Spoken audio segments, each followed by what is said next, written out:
Okay, mga kapuso, andito pa rin ako sa Sagbayan, Bohol. Ngayon lang ay bumuhos ang malakas na ulan dito sa Sagbayan.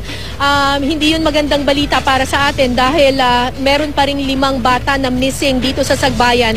At kapag umuulan, mahihirapan yung mga nandun sa rescue and retrieval operations na makuha sila at mahukay sila mula doon sa ilalim ng putik. Sa ngayon, 11 na yung naitatalang patay dito sa Sagbayan at 5 bata pa nga yung natabunan ng landslide dulot ng lindol na ito.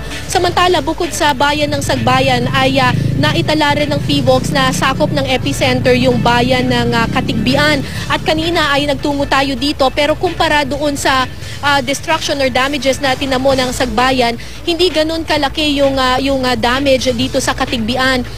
Kumuha tayo kanina ng mga litrato doon sa loob ng kanilang simbahan, yung Immaculate Conception Church. Medyo bata ito kumpara doon sa mga lumang simbahan na makikita dito sa probinsya ng Bohol. 65 years old itong Immaculate Conception Church na ito. Pero ito rin badly damaged din siya. May mga malalaking bitak doon sa labas ng simbahan at maging doon sa loob.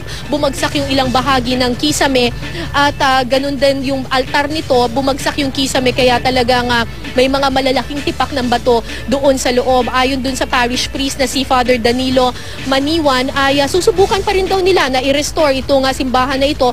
Malapit na kasi yung kanilang town fiesta at hindi raw sila magpapapigil doon sa lindol na ito, sa pinsala ng lindol para ipagdiwang ang kanilang fiesta. Gagamitin daw nila itong paraan para magpasalamat sa Panginoon na iniligtas pa rin sila sa kabila nga nitong kalamidad na ito. Samantala dito nga sa Sagbayan, patuloy yung buhos ng malakas na ulan, kaya yung mga tao nakikita ninyo, nandito pa rin sila, naghihintay pa rin sila ng relief goods. Yung iba, dito na nagpalipas ng gabi at dito na natulog sa ganitong mga klaseng mga truck dito nga sa Municipal Hall. Ma'am, magandang umaga po.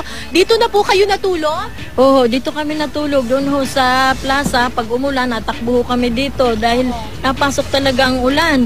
Ang hirap at saka... Napansin ko po yung mga gamit ninyo. Ma'am, excuse me lang po. Yung mga gamit nyo po andito na po sa loob ng truck na ito. Oo, at saka binabalita ko ngayon baka may dumating na bagyo. Inilagay na lang namin sa sasakyan at kung ano man mangyari, bumaha, nandito sa ibabaw. Yung iba nandoon. Masaklap lang, 11 na ang patay dito sa Sagbayan. May missing pang 5. May missing pang 5. Nakita ko po ma'am, meron po kayong nasa sentro po yung inyong pang Santo Niño po.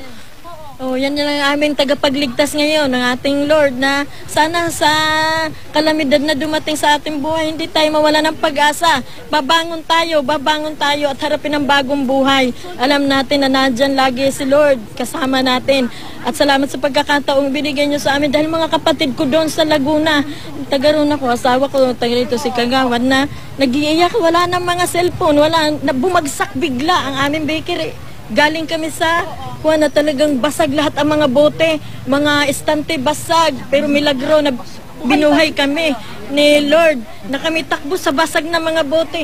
Wala, natrap kami, hindi makalabas sa likod, hindi makalabas sa harap. Pero nailigtas niyo pa rin po yung Santo Niño. At hindi po na paano yan, lahat na santo, yan santong yan na talagang siyang gabay namin, na hindi kami na paano. Okay. Sana ang may tulong ng mga kapatid ko, nandun ngayon, sana manood na huwag mag-alala, okay lang kami. Ang tulong lang nila, ang kanilang pagdadasal sa aming lahat. Dahil maraming nahihirapan, nakakaawa ating mga opisyal.